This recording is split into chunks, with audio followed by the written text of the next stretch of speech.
ասելիք ունեք Նիկոլ Փաշինյանին։ Մի թողեք մարդ մոտենա։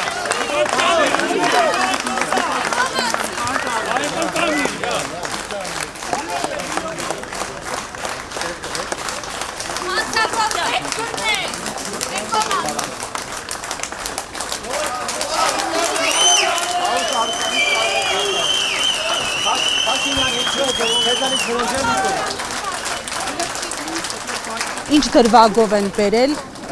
Ծառուկյանին այստեղ։ Մեզ կոնկրետ չեն ասել ինչ դրվագով, ընդհանրապես տեղեկացել են, որ լրացուցիչ հարցաքննություն պետք է տեղի ունենա։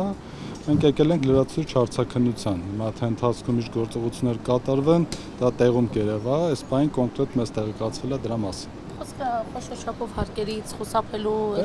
դրա ենթադրվում է, որ դրա մասին է խոսքը։ Մեղադրանքն է, որը որ կա, այսինքն այդ գործն է այստեղ քննվում, խոսքը այդ խարդախություն, փողերի լվացում եւ այլն դրա մասին է։ Հարկերի հետ կապված մեղադրանքը ապօրինի լինելու հիմքով դադարեցել է դատախազը։ Կալանքի դեմ վերաքննիչ բողոքից ինչ տեղեկություն կա, ինչ ընթացքում են։ Այս պահի դրությամբ որևէ նորություն չկա, բողոքը ներկայացված է, երևակայի 1-2 օրվա ընթացքում արդեն կտեղեկանանք, թե ում է մակագրվել, գործը քննվելու է բանավոր թե գրավոր ընթացակարգով եւ եթե գրավոր ընթացակարգով, ապա երբ է որոշման հրապարակման օրը։ Պարոն Սոնյանց, հնարավոր է այս զարգացումների հետևանքով որոշի պարոն Ծառուկյանը դուրս գալ քաղաքականությունից։ Վստահաբար ոչ,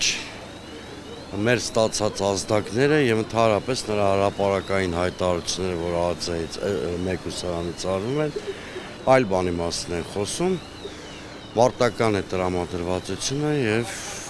նման սցենար ընդհանրապես չէր քննարկվում։